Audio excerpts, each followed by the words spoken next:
Welcome to the Road Beyond podcast. I'm Todd Duplantis. Good to have you with us. We are live from the HCC TV studios this afternoon. Of course, my co-host, Doug O'Brien, joining me now. Happy to be here. You wore a different color jacket. Yeah, he actually texted me to make sure that I had a different jacket today. So we're coordinating to not be coordinated, I guess. But I'm happy to be here. Don't forget to like, share, repost this. You can find us on all the social media sites at the Road Beyond podcast. Bit of a wild weekend for us. It was a lot of fun. Yeah. Tell everybody what we did. We were in Liverpool, Texas, and doing an investigation. If you remember one of our guests, Sarah Hewlett Pacheco, she'll be joining us live in the second segment. But we did an investigation on her property. She has a house there well over 100 years old, and we did some recordings in there and caught some interesting stuff. We're going to give you a taste of that in the second segment of the show, and when we use it, we'll have a whole show on this. We saw things. That's all I'm going to say. We saw things. Dead people. Maybe a dead animals. Yeah. We'll have more on that shortly. But, I was reading an article a couple of days ago. In 1984, Twisted Sister's Dee Snider was riding high. In fact, their hit, We're Not Gonna Take It, was moving to the top of the charts. But just a year later, he found himself in a huge controversy he didn't really ask for. It was one of the weirdest things. We're talking about the hearings, with the congressional hearings. But what was really weird, it's not so much the hearings, but you had Dee Snider, Frank Zappa, and John Denver. Where the heck did that come? All on the same side, right? They're all there fighting censorship. But I don't know if you'll ever get such an eclectic group together as those three guys. It was brought up by a group run by Tipper Gore. Of course, her husband would go on and run for president in 2000 and lose the election to George W. Bush. But at that time, she was highfalutin and decided she was going to take on the music business herself using an organization she founded called the Parents Music Resource Center. It sounds so ambiguous. Do you know the song that got her attention that her daughter was listening to? Was it the Ozzy Osbourne one? No, it was Darling Nikki by Prince. Oh, by Prince, yeah. And if anybody knows the song Darling Nikki, if you don't, look it up, but there is a warning. It is explicit, let's say. But she heard that and she loved Prince. And so when she heard that her daughter, who I think was like 13 or 14, was listening to it, she got incredibly uncomfortable because if you ever saw Purple Rain, the movie, you know exactly what song I'm talking about. Right. And that started this whole thing, that one song. It's crazy when you think about it. I mean, there were some other songs, there was this one by Ozzy Osbourne, Suicide Solution. And reportedly a teen had listened to that, commits suicide. They brought him into it. And he's like, I don't want anything to do with this. He was having his own problems. He also had a song, Snowblind. Right. And everybody thought it was about cocaine. Right. It's actually not about that at all. But going back to Dee Snider with We're Not Gonna Take It. If you remember the music video, it features the actor, and I can't remember his name, from Animal House. The whole thing is kind of Wile E. Coyote, cartoonish. Right. The interesting thing is the song itself mentions nothing violent. No. It just says, we're not going to take it anymore. Right? So there's nothing violent. The video is also what grabbed people's attention. So Dee Snider has said on X, formerly known as Twitter, that John Denver had the biggest impact during those hearings because you always expect the guy with all the makeup and the hair and the rockers to be against censorship. That's what really brought it in for him. With the PMRC thought they were going to get these guys there. They were going to railroad them. They got Dee Snider. They're thinking he's a whack job. Right. Certainly wasn't. Frank Zappa, probably one of the most versed, intelligent rock musicians we ever had. And then they brought in John Denver. And they're like, wait a second, here's the wild card. Where did he come from? And if you don't remember, John Denver was at that time as big as Lady Gaga or Katy Perry. I mean, he was at the top. He had his own variety show, and they really thought he was going to side with the Congress people. He did not, obviously. No. He was like, no censorship. And this whole thing kind of put, for a while, the music industry was very worried about this. If you think about it, I think it's the closest we've come to having music censored. Now, but they came to a solution, and the solution was, we're not going to censor the recordings, but we're going to protect parents because we're the Parents Music Right. Resource Center by putting these stickers on CDs. And quite honestly, it had the reverse effect because I looked for those stickers. I was in my early 20s, like, okay, this is some good stuff here. It's been proven that actually increased sales for artists because as teenagers, we're all like, ooh, this is something my parents don't want me to hear. I need to check it out. In the UK, what they were doing for years is music was not allowed on the BBC. It was controlled. Yeah. Oh, yeah. And when it wasn't, it shot to the top of the charts because people wanted to hear the music. So it had the reverse effects there. They didn't seem to learn from this, but they got up there. Everybody was grandstanding, except for John Denver, except for Dee Snider and Frank Zappa. It's interesting. There's a movie, I don't know if you've seen it. It's called Pirate Radio. Yes. When you mentioned the BBC. Yes. And it is about, they would have these tankers 12 miles out from shore of anywhere. It becomes international waters. So these guys set up radio stations on these cargo ships, basically 12.1 miles out. And the BBC were trying everything they could to stop it, censor it. It's a funny movie if you get a chance. But yeah, it did not work for them. It did not work here. It only helped. It only helped the artists with sales because you looked at a lot of artists that just shot up, and like they did in the UK, same thing. You ban something, it becomes immediately popular. There was another thing I was thinking. Think if they would have, remember back in the early 90s, I think I was working for a music video network in Florida at the time, but you had 2 Live Crew come out. Mm-hmm. What would their heads would have literally did a 360. I mean, try Tipper, Tipper Gore going after 2 Live Crew and Luke Skywalker. Right? Yeah, they would have never survived. They would never survived that. But musically, even today, I work for Houston's Eagle and we play classic rock. So we play a lot of those songs. We still have quote unquote clean versions of songs. Yeah. And I mean, just personally, everyone knows, like, if you're going to use, any word, we know what's in the song. We know the word, so why censor it? That's my personal opinion, but I get it. I've had to censor a song or two because my boss made me. Well, in the early 2000s, I used to go to the library and I would check out CDs, bring them home and download them. Oh, yeah. Yeah, I mean, they were free, it was great, of course. But I remember I got Kid Rock in the Twister Brown Trucker van, and they had the live album. Well, you know what he's saying in these songs, but they were all censored out in the live album that he had. That is one thing I hate more than anything. And now as we... you just hear dead space. We've transitioned into rap. A lot of it is just, a censored version just sounds terrible. We have a rap station in our cluster, and now artists actually go back and make clean versions, so they do adjust them. Even Zach Brown with country music, he's got Toes in the Sand is one. And there's another line that there's a clean version. He says toes in the sand, toes in the water, toes in the sand. Right. So he had to put toes. So they had to do a clean version. Well, think about one of the most famous recent ones, Sabrina Carpenter. Please, that song. Yeah. There's this one part where she calls Mother Trucker. Right. And we know nobody really says that. That's not what she said in the real song. Yeah, Mother kidding? Trucker. Yeah. I have a bigger problem. Be careful. I don't have a problem with the bad words in songs. I have a problem with songs like Apata, A-P-T, right? Because they say Apata, like that's just dumb. Like I'm okay with profanity. I have a problem with stupidity. That's me. But it didn't work, and still today, it's actually the music industry has turned it to their advantage. Like I said, they make clean versions. So. And you can still see the PMRC's influence every time you go on Apple Music or download something. They'll have that little E for explicit. That's the new version. It's all the same, folks, and it didn't work. If you get a chance, watch the congressional hearings because it is fascinating. Yeah, they're all on YouTube. You can look them up, search the internet for them. Okay, so we've been talking about our ghost hunting over the weekend.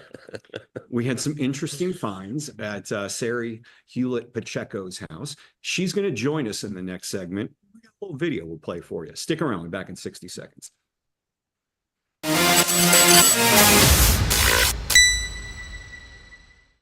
When I grow up, I want to work in a lab to build robots. From classroom to career, we're with you every step, Register for real-world education at hccs.edu.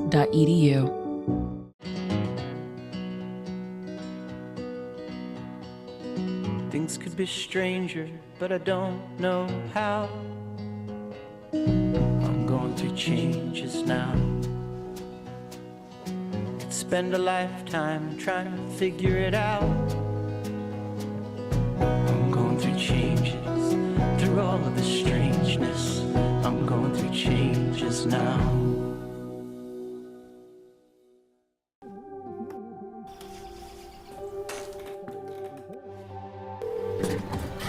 911, where's your emergency?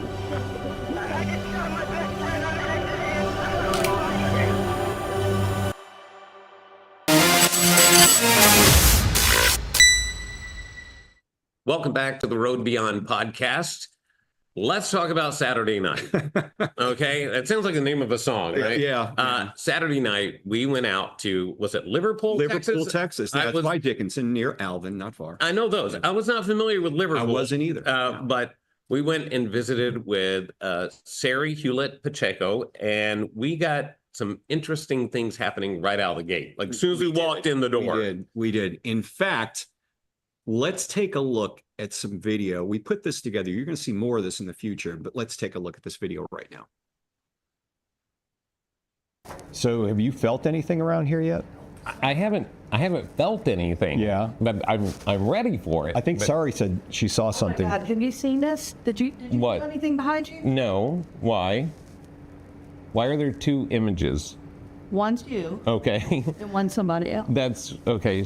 You got to see this. Can you see this, Nathan? Look. I have a hitchhiker riding Attached to his piggyback. back. So is this something that's following him around? Well, he was just Standing right here there. for now. Yeah, So- no, it disappeared, I think, right? Or it, Yes. okay. So we're I just want to make sure. This is like the parlor, I guess it would have been back in the day, right? This area here. It is And you, the main part of the house here. and we know there's a lot of activity that happens in here. We've got motion detectors set up around the house. We have one particular one that Eddie brought that says hello. Yes. Okay. Do you have one over there in this area over there in the I think corner? he only brought one. Is that correct, Eddie? It's the only one. Okay, because I was standing in that doorway there, and clear as day, I heard someone say hello. I looked to my right, which would have been over there. There was no one there, and I could hear it again. Wait, right here? Yeah. Okay, because earlier when the two of you were talking, I was sitting on that little couch. First, do you have any cats in the house? None. No cats in the. Cats in the I house. swear, I saw a cat. I saw the back half of a cat and the tail, and even interrupted you two and asked if you had. Because there's cats outside, but there's no cats in here. cats. I went in and looked. It's a bathroom. There's nowhere to go. No. I saw a cat. It's a gray cat. Okay. I saw the. Yeah. Turtle with nails and her. I saw the back end. I saw the tail. Wow, that's crazy. Okay. All right. We're just getting started. We're just so- getting started. Let me ask you this though: we saw a tombstone for a cat outside. That's correct. That's our graveyard outfit. Wait, I'm sorry. Wait a Is there a gray second. cat that's? Wait a second. We can't just leap over. That's the graveyard Everyone out has there. a graveyard in their backyard, in their Okay. front yard. Are there only cats buried in In the the? backyard too. Are there only cats buried in the graveyard? No, cats, dogs, peacock, chickens. So Okay. is there a Okay. gray cat buried out there? Is there a gray cat Okay. buried out there? Yes. Okay. Matter of fact, it just died a couple days ago. No, it did not. Yes. What is that cat's name? Well, we called her Muffy, but Muffy. Okay. she was, very old, about 16 years old. Wow. Did she? Okay, never mind. I don't want to. I don't want to know more. Wow. Okay. And we're All just right. getting started. This is going to be Wow. Short hair, long hair? Short hair. Short hair. Because she had long hair, but as she aged and started to die, she had lost a lot of her hair. Okay. No, it was a short-haired gray cat. The tail was kind of up, and it just it walked behind Todd. Very in there. front of the tree out there. Did she say hello to anyone? Did she Yeah, talk she at this talked. point? Yeah, I'd believe anything at this point. Yeah. All right. Can't All right, wait. And, well, let's also mention it's a full moon tonight. That's right. So we got a lot going on here. There certainly was a lot going on that night. I saw a dead cat. You saw a That dead was cat. alive. That was Yes. alive. Yeah, yeah. Sarah Hewlett Pacheco joins us now live from Liverpool, Texas. Good to see you again, Sarah. Great to see you guys. So we got a pet cemetery out We did. there. Pet cemetery. We've Again, got. you two just were going to go right past that part. Like That it's there was- just regular, I thought normal. it was normal. He were No. in Texas. No, Yeah. no. The graveyard. Now, the night we were there, Sari, was it a normal night? Was that unusual? How was that for activity? Yes and no. Yes, it's normal in the fact that activity happens because I live here with these guys. I call them my guys, my residents, because that's what they are. I'm walking into their home, not mine. We share it. But when people come in that they don't know, they've never met before, it's kind of like what you would do when you go to meet somebody for the first time. You're not as outgoing and all friendly and this, that, and the other as you normally are after you get to know someone. So the fact that they came out in full force to talk with you guys was amazing to me. Now, when you mention talk, we got to explain to the audience. You saw Eddie Spector was there. He leads Galveston Ghost Tours, and he brought some equipment. There was one piece of equipment. One of them was an EMF, which could test the electromagnetic frequencies in the area, and it would light up. And then there was one piece of equipment where you could ask it a yes or no answer, and it would say either yes or no. Now, Doug started. For some reason, the spirit communicated the most with Doug, and you got into a conversation with apparently a female pirate. Yes. I don't even know. I was thinking back. I don't know why I even asked if she was a pirate, but I think, Sarah, you had mentioned pirates earlier. Bayou and all that. So it did. I mean, it was direct responses, and I got responses with the EMF. You know, it started lighting up. Light that up and then answer the question. And I asked whatever to make it get into the red, which is the strongest that it can go. And it did it 2 times, 2 different times. Even we had and Sarah, you, the one had set this up. We had a flashlight, a very small flashlight, almost like a pin light. Set it up on the table. And towards the end of the session, it started flickering the light off and on. Yeah, right. On command. Turn it off or turn it on, and it would. Yeah. And we had the K meter there too. That as the lights would go from green, yellow into orange, red, they would light up red as well. Yeah, it was certainly. Well, I'd seen something like that with the original version of the show back in around 2004, and we've done some hunts.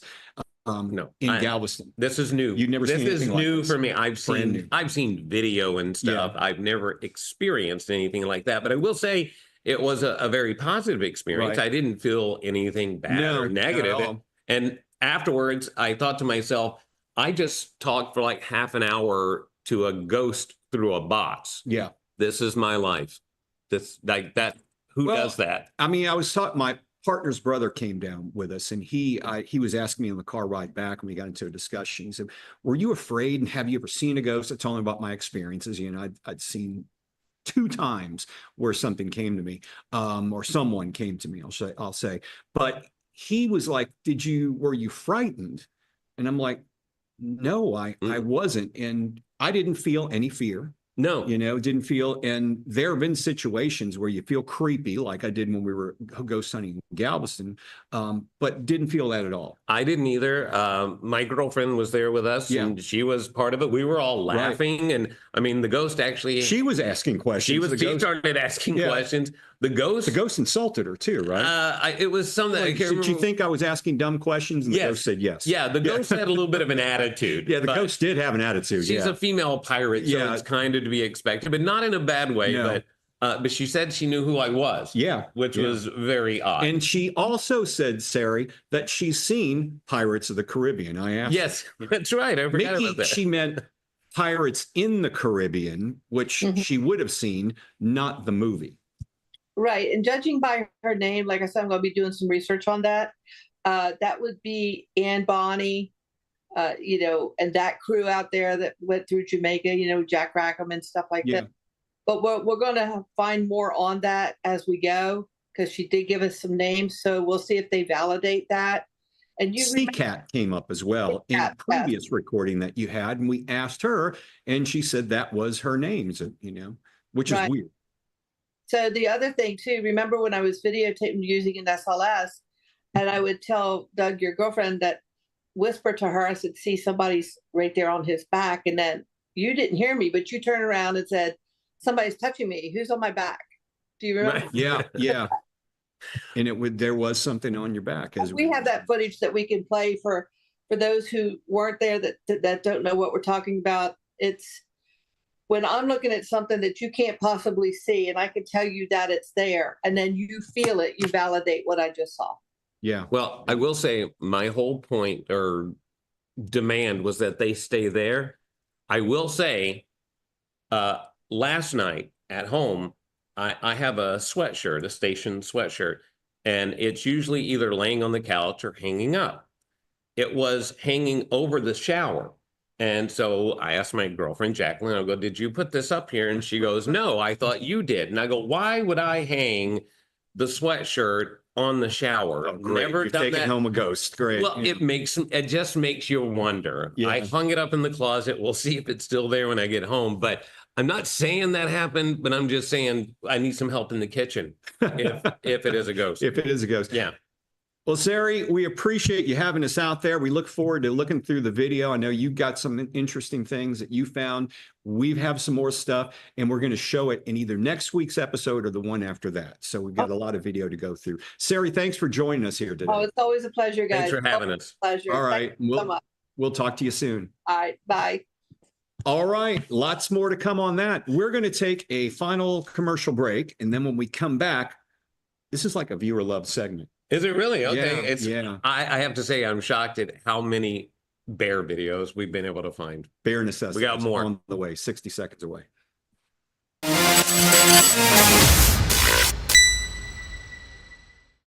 When I grow up, I want to work in a hospital. From classroom to career, we're with you every step. Register for real-world education at hccs.edu.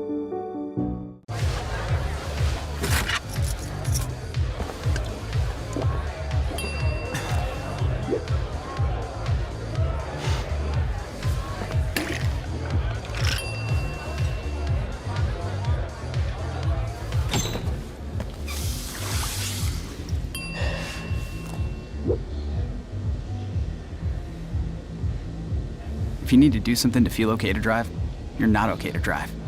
Don't drive buzzed. Hey, Bobo, do trees tell each other stories? I'm sorry. I'm afraid I don't know that. Hey, why don't we go find out? Listen.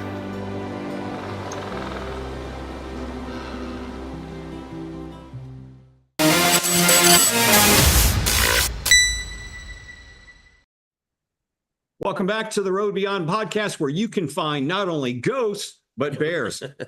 That's right. As you said, fan favorite, bear necessities. What's our We're bear? starting with a bear who's looking to possibly take a nap. Take a look at this. He's getting himself in a hammock, swinging away, but he can't seem to actually get into the hammock. And it kind of ticks him off.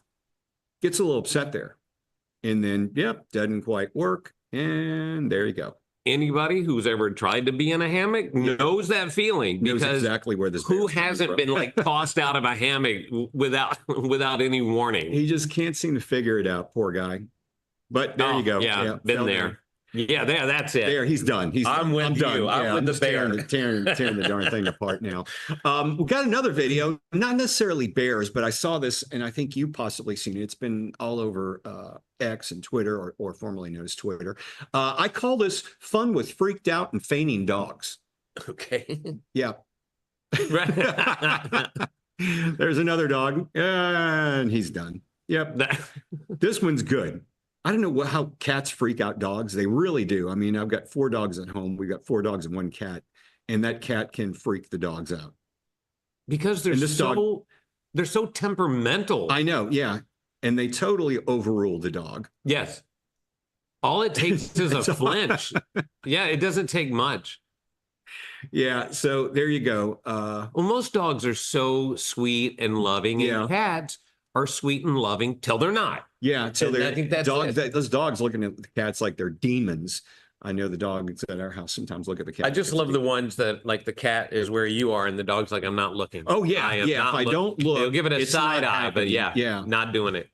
And yeah, because I have my dogs that do that too. They get themselves in trouble, and you say something to them, they won't even look at. Oh you. yeah, it's just ignore, and which we use, in relationships too. Well, I can't hear anything. Yeah, and remember that trend a few years ago where they used to have the dogs when they were in trouble, and they put the sign in front of the dog.